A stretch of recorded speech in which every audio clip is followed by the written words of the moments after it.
Salut mes petits pragmas. On a parlé de l'alimentation beaucoup sur cette chaîne avec la crise agricole et le fait d'avoir une bonne alimentation, une alimentation saine qui n'entraîne pas de problèmes de santé après consommation quoi. C'est-à-dire que c'est facile de faire des économies sur l'alimentation et d'aller vers le moins cher, mais le calcul est peut-être un mauvais calcul puisque derrière vous allez avoir des problèmes de santé, notamment liés aux pesticides, insecticides, fongicides, herbicides, etc. On retrouve des traces sur ces fruits et légumes. Mais est-ce que vous connaissez le fruit ou le légume qui contient le plus de pesticides? Alors moi je le connais, toujours d'ailleurs, et c'est ce que je dis souvent à mes clients, s'il y a un truc que vous devez acheter en bio, même plus qu'en bio, en naturel, c'est bien celui-là. Est-ce que vous le connaissez? Mettez en pause, ici tout de suite, la vidéo. Dites-moi dans les commentaires le fruit et légume que vous pensez être coupable. Et ensuite, on va lire cet article et vous n'allez pas être déçus du voyage. Voici le fruit le plus contaminé par les pesticides et qu'il vaut mieux acheter en bio. Connaissez-vous les fruits et légumes les plus contaminés de vos assiettes?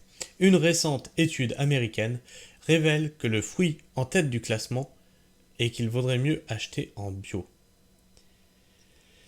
Pommes, poires, oranges, bananes, kiwis, les fruits trouvent leur place dans nos menus quotidiens et font partie intégrante d'une alimentation équilibrée. Manger 5 fruits et légumes par jour. Selon les recommandations officielles de l'ANS, l'Agence nationale de sécurité sanitaire de l'alimentation, il faudrait d'ailleurs consommer 2 portions par jour.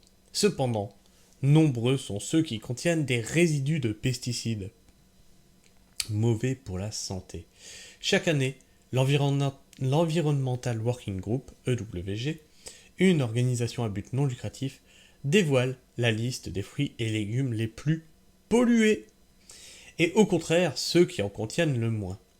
Le fruit le plus contaminé par les pesticides, l'organisme s'est appuyé en 2023 sur l'étude de plus de 46 000 échantillons de 46 légumes et fruits différents. Notons qu'avant chaque test, les fruits et légumes ont ainsi été lavés, pelés ou frottés. Résultat, malgré ça, en tête des produits qui contiennent le plus de pesticides, on retrouve la fraise, malgré qu'elle ait été lavée, frottée, pelée, suivant le truc. Et donc la fraise, c'est un des trucs le plus contaminé par les pesticides. Et c'est une réalité, donc moi je le savais déjà il y a 3 ans quand on s'est installé. Et c'est toujours le cas. Ce fruit rouge, alors vous savez quand vous achetez vos petites barquettes là, de fraises en supermarché, qui coûtent un prix fou, je crois qu'on est à 15 € le kilo maintenant. Quand vous achetez ça, vous achetez du pesticide en boîte en fait. Régalez-vous. Ce fruit rouge, très apprécié par les petits et grands gourmands, surpasse ainsi les épinards, le chou vert, le chou frisé, mais aussi les pêches, les nectarines ou encore les pommes ou le raisin, qui apparaissent aussi dans la liste des produits les plus pollués. Je répète, les épinards, le chou vert, le chou frisé, mais aussi les pêches, les nectarines ou encore les pommes et les raisins. Eh bien, nous on traite absolument rien. Alors effectivement, quand on vend nos choux, eh bien des fois, on a des choux qui sont pas aussi lisses que prévu. Ils ont été un poil grignotés par une chenille, voilà, ça c'est naturel. Sauf que pour avoir le beau chou bien rond, sans une petite trace, sans un petit croc de limace, ou de chenille, ou de quoi que ce soit, eh bien on te balance du pesticide à fond là-dessus, comme ça t'es sûr que il sera tout propre, tout lisse, tout nickel, et potentiellement cancérigène. Et les pommes aussi, c'est une catastrophe, c'est traité comme c'est pas permis. Du côté des fruits et légumes les moins pollués, c'est l'avocat qui tire son épingle du jeu. Le maïs, l'ananas, les oignons ou encore la papaye contenait ensuite les plus faibles quantités de résidus de pesticides selon l'analyse EWG. Alors ce qui est étonnant, ce qui est assez rigolo, c'est que, à part le maïs et les oignons, tout le reste c'est importé. Nos conseils pour limiter les risques. Pour limiter la consommation de résidus de pesticides lorsque vous dégustez des fruits et des légumes, le mieux est de vous tourner vers les variétés locales, de saison et bio. Plus de 85% des végétaux bio sont exempts de résidus de pesticides dangereux. Assure ainsi Arnaud Cocolle, médecin nutritionniste à nos confrères de l'Ouest France. S'ils ne sont pas issus de l'agriculture biologique, lavez vos produits à l'eau claire au moins 30 secondes en frottant, épluchez-les. Alors éplucher une fraise,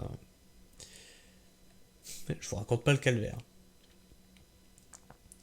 Enfin, contrairement aux croyances, nettoyer les fruits et légumes avec du vinaigre blanc n'est pas nécessaire. Oh, putain, la fraise au vinaigre blanc. Oh, quelle horreur.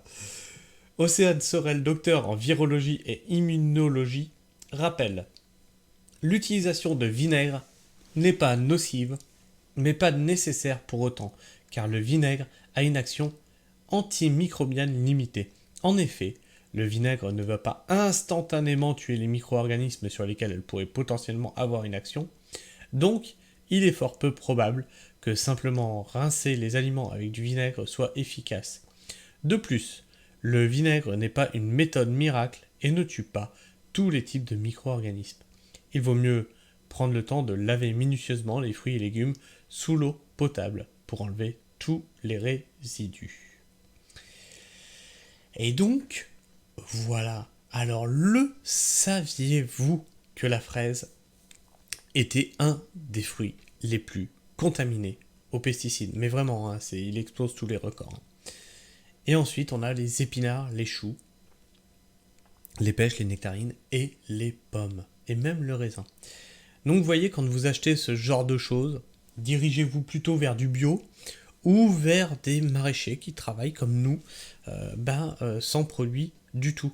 Renseignez-vous avant d'acheter. Et puis je vous rappelle que quand vous allez acheter un primeur, ce n'est pas quelqu'un qui produit de la nourriture. Il fait exactement le même travail qu'un supermarché, sauf que lui, il est sur un marché. Le primeur, il fait de l'achat-revente. Le maraîcher, il produit ce qu'il vous vend. Donc voilà, comme ça vous êtes armés pour attaquer bientôt les futures fraises, les futures pommes, les futurs tout ce que vous allez trouver sur les étals à la belle saison. Et vous êtes renseignés. Dites-moi ce que vous pensez de tout ça dans les commentaires. N'hésitez pas à me partager votre avis et votre opinion. N'hésitez pas à en débattre entre vous aussi. Et puis moi je vous fais la bise. Prenez soin du sol. Restez pragmatiques. Ciao.